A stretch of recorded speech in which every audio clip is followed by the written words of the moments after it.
Go check out the video where I go head to head with I'm the Gaffer on Football Manager. It's not to be missed.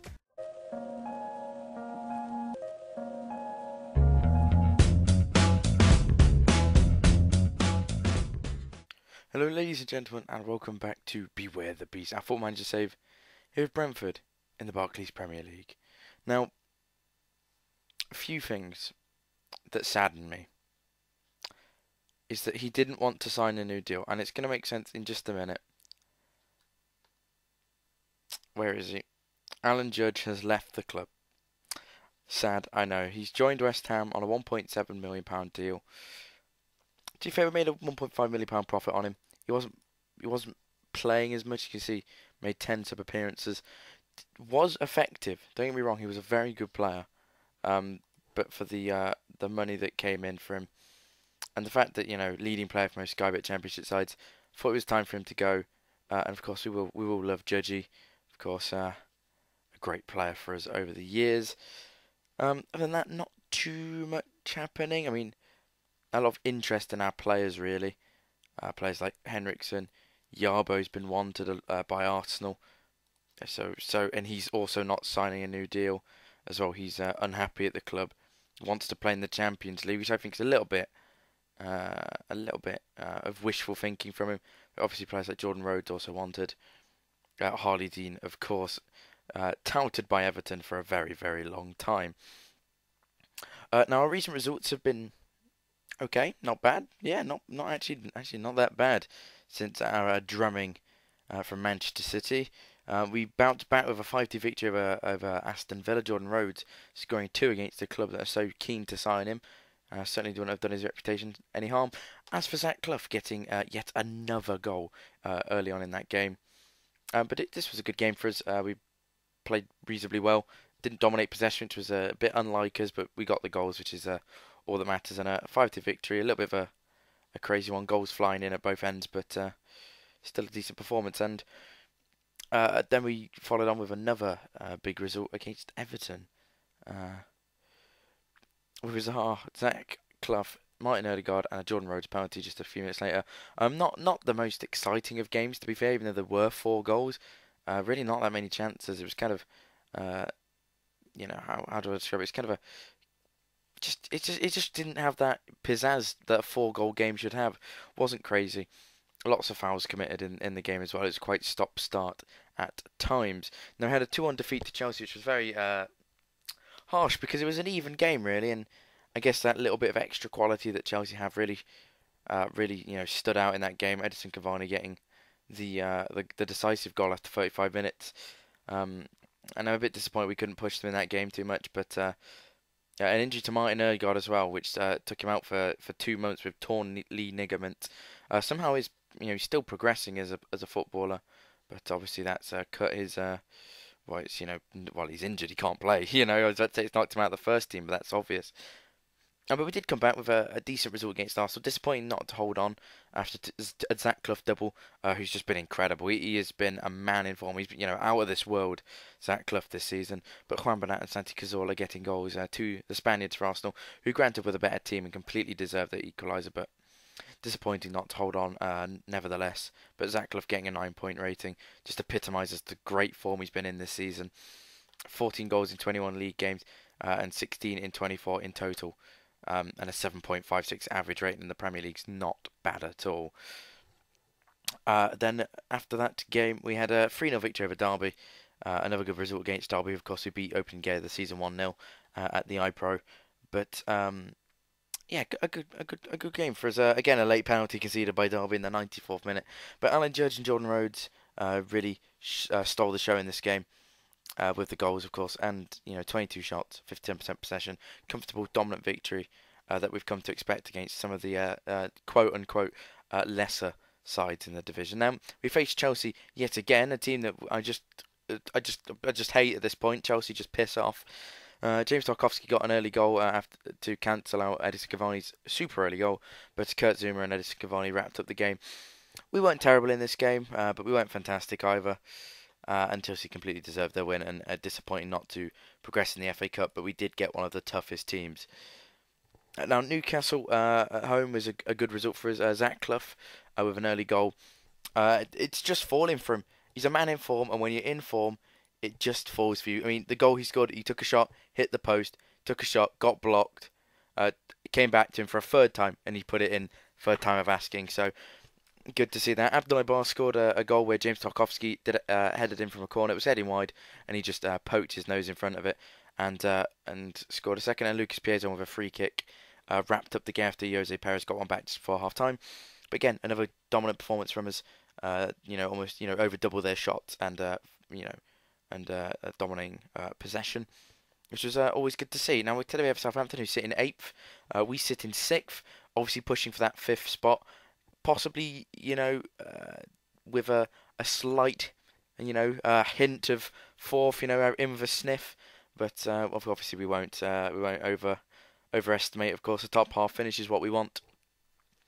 And a victory against Southampton could really help solidify that. Of course, we beat them 1-0 earlier on in the season. Zach Clough with the goal. I wouldn't mind that again. Southampton, good side. I think Koeman's not in charge anymore. It's Andre Villas-Boas in charge. So a bit of a decent manager there, of course. Former Chelsea and Spurs manager. As you can see, after that dip in form mid-season, we've started to climb again, and being in and around the top half of the table is very, very pleasing. I mean, we've never actually out of the top half for too long, but it's good to see we're back in amongst 6th, 7th, where we want to be. Now, as far as players in, if Yarbo leaves, and of course Judge leaving, I might bring in Thomas Partey on a loan deal. Now, 2 reasons. One, he's a defensive midfielder, something that I could find very, very useful to be that ball-winning midfielder, solid on his marking, tackling, etc., etc. And of course, not really had that much playtime for Atletico, which is a bit disappointing. But also, his name's Partey, so Thomas is having a party. There's so many puns and great, video titles there ready if needs be. Now, I also signed a new deal with Brentford, of course. That puts me on £22,000 a week. But that wasn't important. It was just getting a deal that takes us up to 2020. I think our deal was up to 2019. Not exactly sure. But either way, good to sign a new deal nonetheless. And I believe that's about everything I need to talk to you about. So our finances are rich. Predicted 10th. That's about everything. I am going to quickly check how. Where is our boy? My boy, David Gerrard. How you been getting on at loan? You've not really. Stats haven't improved. 11 appearances for Crew. Not fantastic. I really would ask that he gets played more. To be fair, because he hasn't played for a while. Has there been an injury? He's out for 3 weeks, but he seems to be fine now. Disappointing that he's not really played that much. David Gerrard. Because I think he's a quality player. I really do. I do rate him.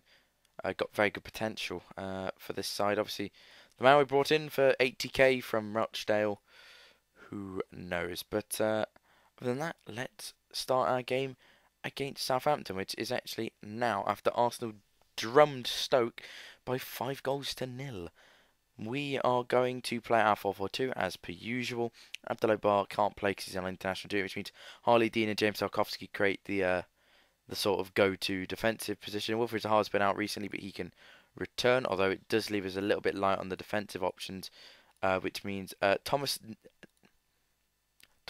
Nias, Nilas, is it just Nilas? I'm going to assume it's Nilas, comes in, answers on a postcard as the saying goes, and he will be on the bench. Hopefully not necessarily bring him on.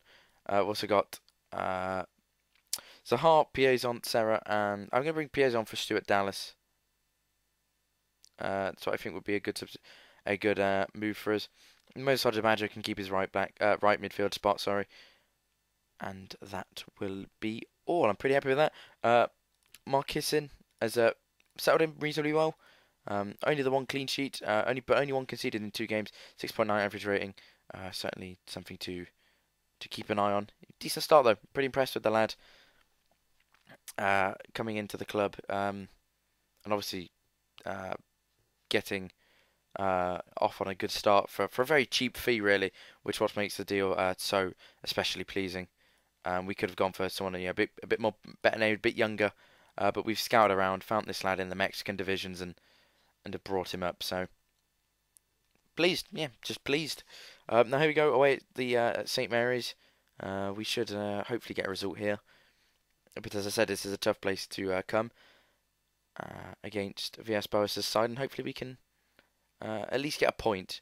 Really is the aim, because as I always, my motto is win your home, draw your away, and you should be in with a shout. Now Henriksen finds Clough, and Zach Clough, almost showing, picking up where he left off against Southampton, and getting an early goal.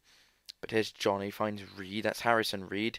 I wonder how much potential he has, because he's a good young English player. Now Piazon finds Rhodes, he's not the quickest down this right hand side, but Gardos and Johnny get him anyway. Now Giovinco finds Djokovic, and Oderbadger doing some great defensive work. That's why it's good when you've got a player who has both the attacking and defensive side to his game.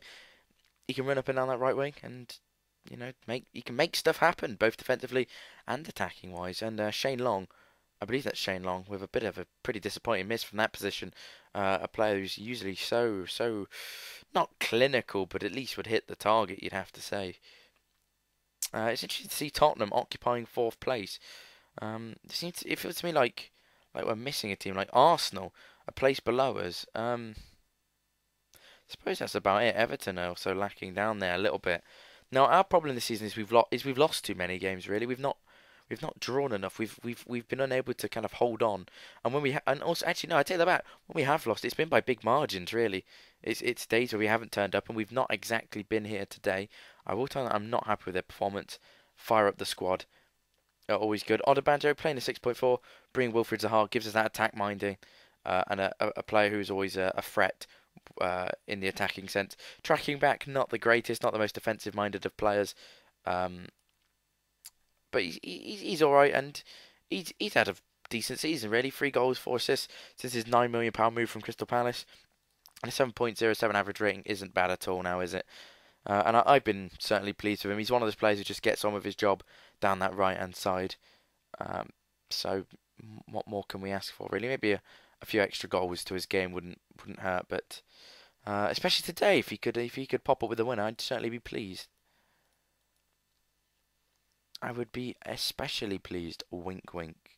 No, anyway, guys, I don't know if you saw in the last video, I put in at the start the link to the well, I talked about how I was in a video with I'm the Gaffer. Again, I hope you did go watch that and support him, because he's a good friend of mine, very good dude, and he's just a legend really. He's got he's a great guy, seriously. So I hope you did go check out his channel and hopefully subscribe, because as I said, he's just a really nice fellow. We're going to bring Nilas on for James Tarkowski, because he's running a bit tight. Now this doesn't run the risk of our young Hungarian being exposed, but hopefully if we can get a goal here. Although look at that 4-3-3 they're playing. Osvaldo now, who's always had a bit of a grudge against us, as Davis from the edge of the box strikes home, and we have got our work cut out now to save this game. Hiccups. This is a bad time. Oh dear Lord. Please no. Djordjevic with a clever cutback. Fight Davis with loads of space. Henriksen. And of course, where is Yarbo? That's the heart. Where is? Oh no, I took off Yarbo. Never mind. That's me being an idiot. So where is the man who's supposed to be marking him? Where is, at this moment of time, where is Lewis McLeod? He's not there. I don't know where Lewis McLeod is in this situation. Is he off injured? I have no idea. But it's a very disappointing goal to concede from our point of view. Soleil on a good strike, however. But we've got to be winning this game, really. We need to get a goal now. It works out, but if there's one man who can do it, it's Zaki Clough, and he's on that pitch. But will he get the goal? Come on, lad. Come on. I believe in you. I mean, we've been the better team. It's been a poor game, to be fair. No real chances until that strike from Davis, which was a moment of quality, and what's been a pretty poor game. And I think that is going to wrap the game up, to be fair. Oh, that's a mistake. and a fantastic save from Marchesson. A poor pass from I think that was Nilus or Nias or whatever his name is. I can't bloody tell because he's Hungarian. But we are losers in this game. I'm not having bloody luck with live comms this year. I don't believe we've had a pretty rough time, haven't we? A pretty torrid time when doing live comms. I'll do that later. But I'm trying to think. So it's a defeat. A defeat. We played Chelsea to a. Was it? No, there's a game in between there. I'm sure there was. I don't think there was. Yeah, I think it was in Chelsea and Derby. We've only won one game on a live com this year. That is embarrassing. I feel like we should do one of the easier games. Forget Man United, Liverpool, Tottenham. We're doing QPR. They're in 12th position. They are our rivals as well, of course. So we have a bit of a West London derby. And of course, we did lose to them early on in the season, so perhaps I shouldn't be saying it's an easier game. But obviously, for the West London derby, then QPR. Obviously, we get to talk about these three massive games against really two teams that are around us, and of course, Manchester United, who are top of the table. But I want to thank you very much for watching, guys. You've been awesome as per usual. Please please leave a comment down below and let us know what you're thinking. Give us some advice if you feel you know what's going wrong at times. You know, maybe there's a player we should scout. Who knows? Let me know in the comments. Always appreciated. Always read them. And of course, as I said, go check out that video. And if you haven't already, and I want to thank you very much for watching. You've been awesome. Much love. Bye bye.